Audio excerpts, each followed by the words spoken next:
called I'm Fine Really by Mary Corello-Ishi.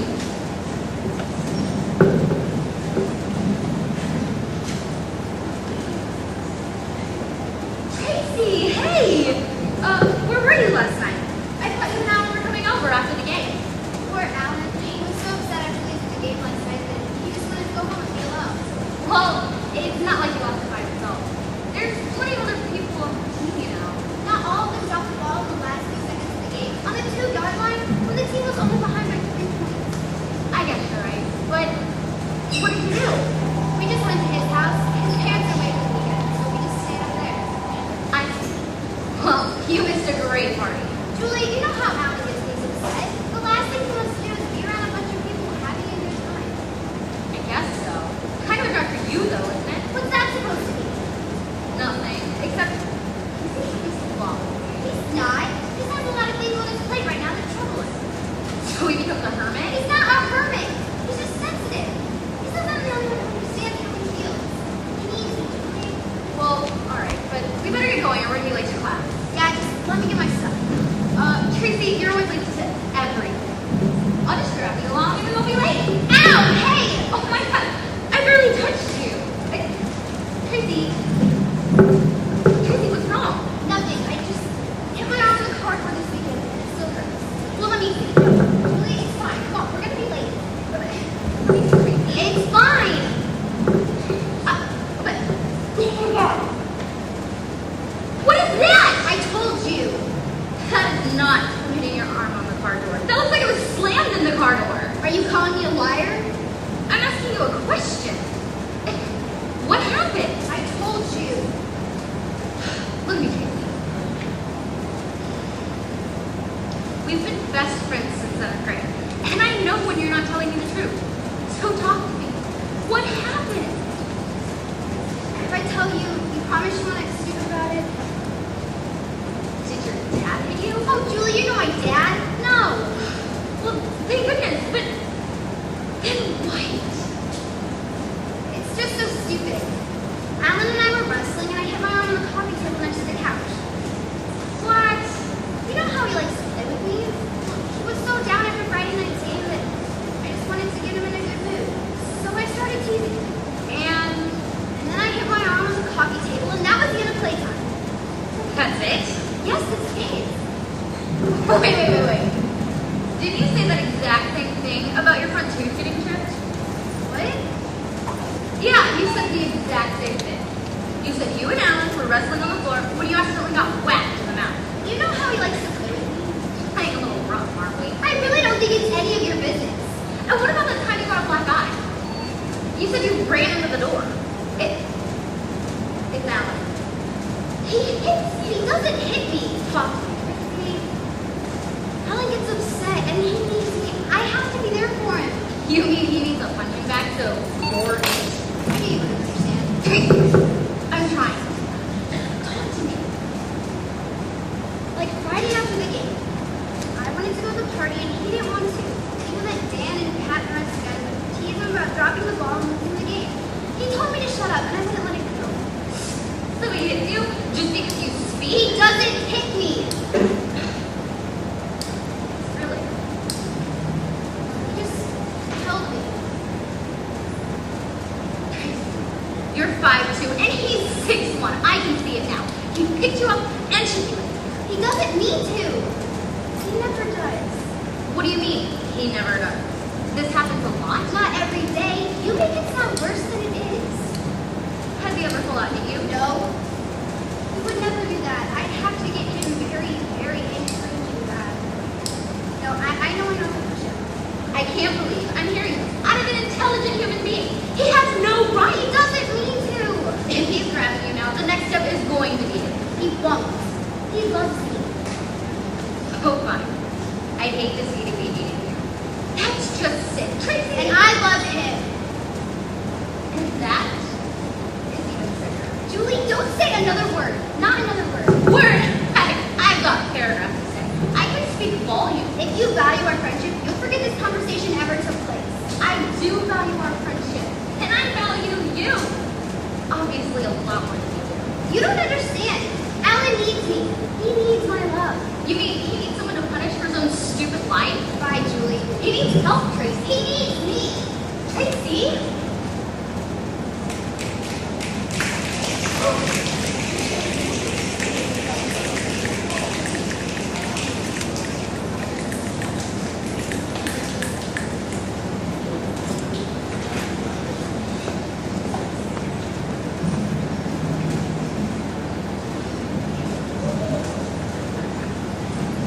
Hi, I'm Dakota, and I'm going to be singing Baby Girl in Sugarland. I need that.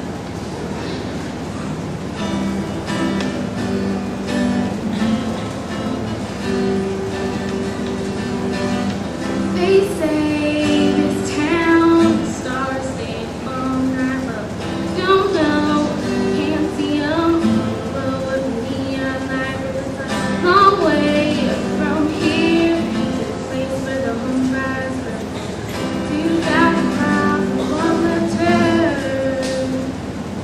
Dear Mom and Dad, please send money. I'm so broke, it ain't funny. Well, I don't need much, just enough to get me through. Please don't worry, 'cause I'm alright. See, I'm playing here at the bar tonight. Well, this time we're gonna make our dreams come true. Oh, I love you more than anything in the world. Love your baby girl.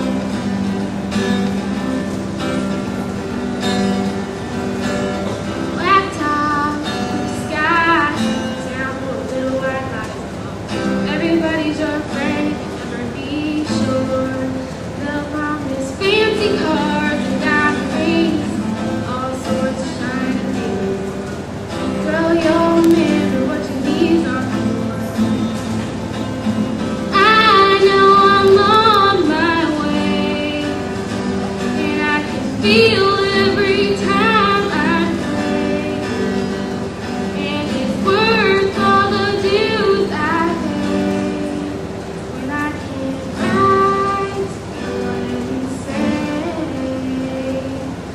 Dear Mom and Dad, I'll send money. I'm so rich, it ain't funny. Well, it ought to be more than nothing. Please don't worry, 'cause I'm alright. See, I'm staying here for rest tonight. Well, what do you know? We made our dreams come true. There are fancy cars and diamond rings, but you know that they don't mean a thing. Oh, it all adds up to nothing compared to you. Oh, please send me ribbons and girls. I still love you more than anything in the world. Love your baby girl.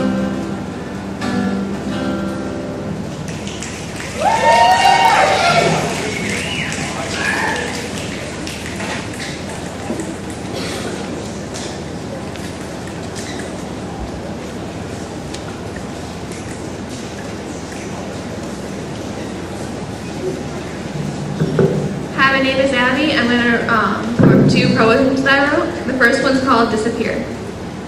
Where'd you go? You disappeared.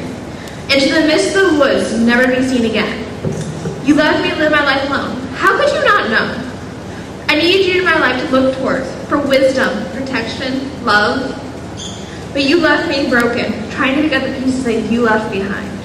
You're supposed to be the pillar of support, to be forever strong. But you crumbled at the foundation, leaving destruction behind. Even years later, chaos still follows you with just your name. You destroyed me, but I still live. I built myself up again. Put one foot in front of the other, living one day at a time. Where'd you go? You disappeared. And my next one's called I Will Live. Beat me down, try to break me, but I will live. Take away my identity, my life, but I will live. Do what you want to raise yourself higher, but I will live. Insult me, belittle me, tell me I'm a failure at life, but I will live. I will always come back to everything you throw at me. I will create my own identity, make a compliment for every insult. I will always be higher than you, no matter what you do, because I will live.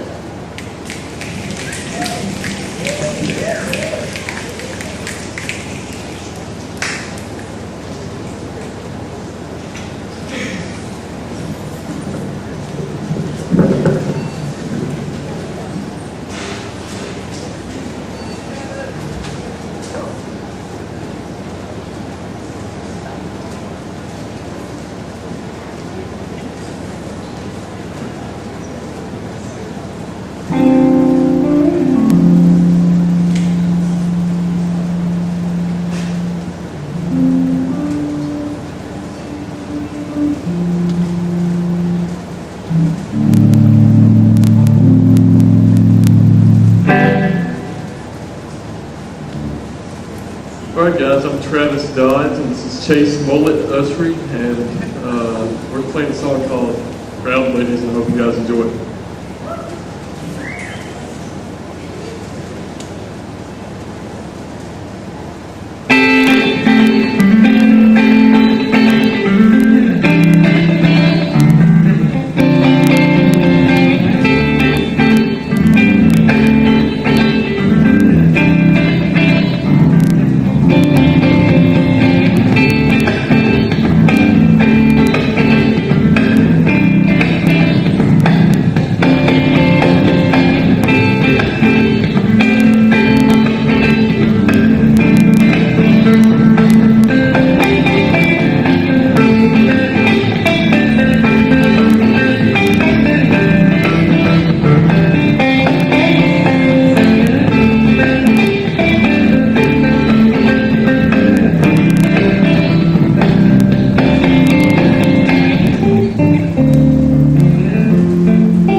I'm not good with the microphone.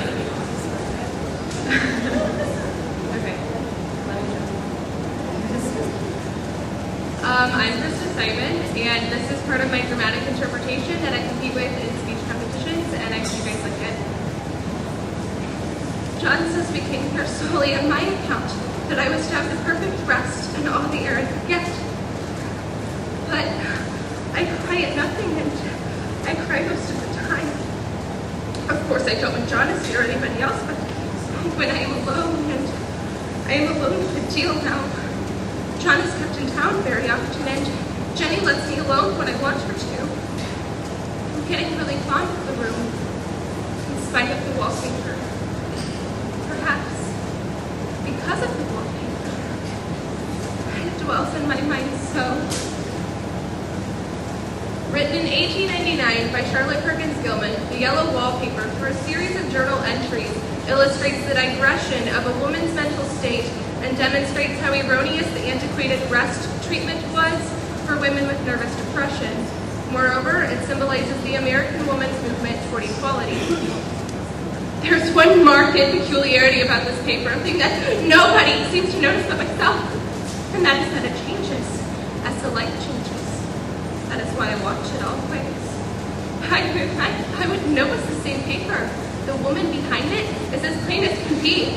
I didn't realize for a long time what the thing was that stood behind, but now I'm sure it is a woman. By daylight, she is subdued, quiet. I fancy this pattern that keeps her so still. It keeps me quiet by the hour. I'm getting a little afraid of John. He seems very queer sometimes, and even Jenny has an inexplicable look. It strikes me occasionally, just as a scientific hypothesis, that perhaps it is the paper. I have watched John when he did not know I was looking. He comes into the room on the most innocent excuses, and I've caught him several times looking at the paper. And Jenny, too. I caught Jenny with her hand on it once. She didn't know I was in the room, and when I asked her in a very quiet voice, with the most restrained manner possible, what she was doing with the paper, she turned around as if she had been caught stealing, asked me why I should frighten her so. Then she said that the paper stained everything that it touched, that she had found yellow smooches all over my clothes, and that she had wished I would be more careful. Did not that sound innocent? But I know she was studying the pattern, and I determined that nobody should find it out but myself. I really have discovered something at last through watching so much at night. The front pattern does move, and no wonder. The woman behind crawls around fast in her crawling, shakes it all over, and she is all the time trying to climb through. But nobody could climb through that pattern. It strangles so. I think that woman gets out in the daytime, and I'll tell you why. I've seen her, for she is always creeping. I see her on that long road under the trees, creeping along, and when a carriage comes, she hides under the blackberry vines. I don't blame her a bit. It must be very humiliating to be caught creeping by daylight. This is the last day, but it is enough. John had to stay in town overnight and won't be back until this evening. Jenny wanted to sleep with me, the sly thing, but I told her I should undoubtedly rest better for a night all alone. That was clever, for I really wasn't alone a bit. As soon as it was moonlight, and that poor thing began to crawl and shake the pattern, I got up and I ran to help her. I pulled and she shook, I shook and she pulled, and before morning, we had peeled off yards of that paper. And when the sun came out and that awful pattern began to laugh at me, I declared I would finish it today. I've locked the door and thrown the key down on the front path. I don't want to go out, and I don't want to have anyone come in until John comes. I want to astonish him. I've got a rope up here that even Jenny did not find. And if that woman does get out and tries to get away, I can tie her. I peeled off all the paper I can reach. It sticks horribly, and the pattern just enjoys it. All those bulbous eyes and waddling focus roast just shriek with derision. I'm getting angry enough to do something desperate. To jump into that window would be an admirable exercise. But the bars are too strong to even try. Besides, I wouldn't do it. Of course not. I know well enough that stuff like that is improper and might be misconstrued. And I'm securely fastened now by my well-hidden rope. Don't get me out of that rope there. I suppose I shall have to get back behind the pattern when it comes night. And that is hard. It is so pleasant to be out in this great room and creep around as I please. Why, there's John at the door. It's no use, young man, you can't open it. How he does call and pound. Now he's crying for an axe. Would be ashamed to break down that beautiful door. John, dear, the key is down by the front path under a plantain leaf. That silenced him for a few moments. Open the door, my darling! I can't. The key is down by the front path. I got it, of course, and came in. Oh, what's the matter? For God's sake, what are you doing? I kept on creeping, just the same, but I looked at him over my shoulder. I've got out at last in spite of you, and I pulled out most of that paper so you can't put me back. Now why should that make you fainted? Fainted. And right across my path by the wall so that I had to creep over him every time.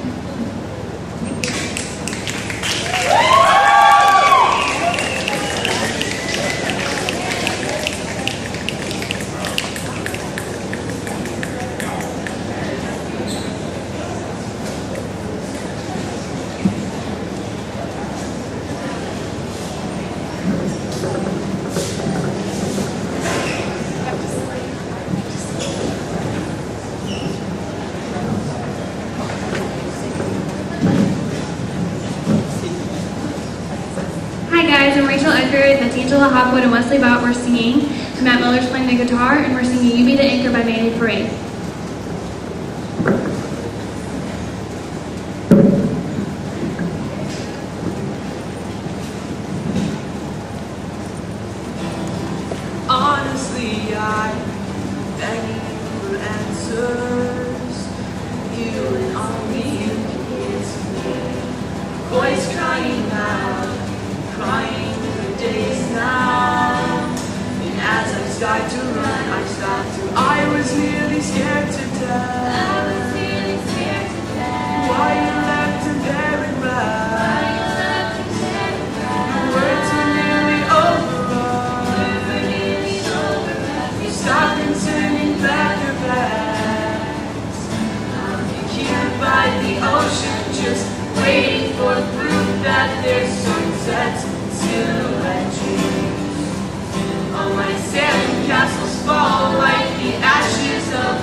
to minutes.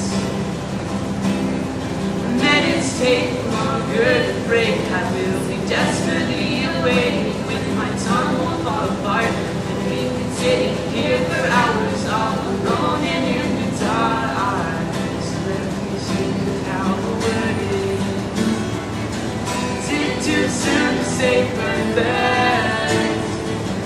I could find another 30 minutes somewhere. I'm sure everything would find me. All that's left is just to see. I'll be here by the ocean, just waiting for proof that there's sunsets and silhouette dreams.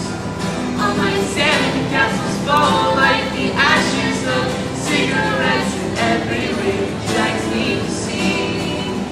I can stand here for hours just to ask God the question: is everyone here make believe? With a tear in his voice, he said, "Son, that's the question. Does this deafening silence mean nothing? No, and it'll seem to me sweet until then. I may never sail Virginia again. And as this current moves slow for me, this much you must know for me again. And I will have it all I'm scared to death. Tell me once again, you will love me till the death, and should I die, you said that you would come with me. As I fade away, you reach out your arms. Please don't let me go. Please don't let me go. Please don't let me go. Please don't let me go. Here by the ocean, just waiting for proof that there's sunsets and silhouette dreams. All my sand castles fall like the ashes of cigarettes. Every wind drags me to sea. I could stand here for hours just to ask God the questions. Everyone here make believe. With a tear in his voice, he said, "Son, that's the question. Does this deafening silence mean nothing to no one but me?"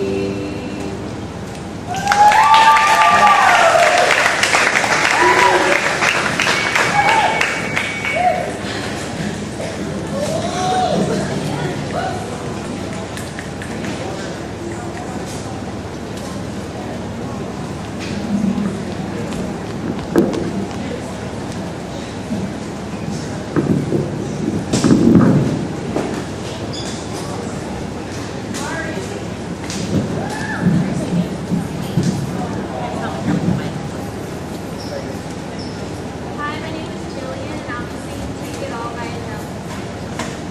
Didn't I think so? Tried my best. I gave you everything I had. Everything and no less. Didn't I do it right? Did I let you down? Maybe you got used to have me around. Still, how can you walk away from all my tears? It's gonna be an empty road without me right here. But go on and take it all you. Don't look back at this crumbling. Just take it all with my love. Maybe I should leave to help you see nothing is better than this. This is everything we need. So is it over? Is this really it? You can have so easily. I thought you loved me more than this. But come on and take it.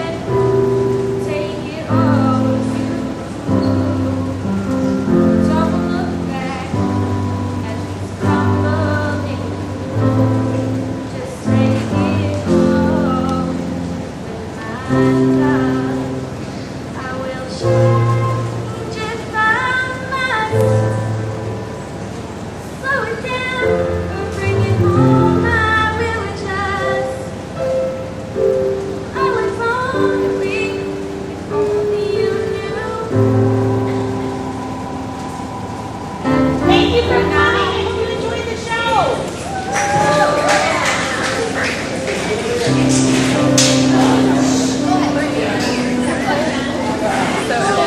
So,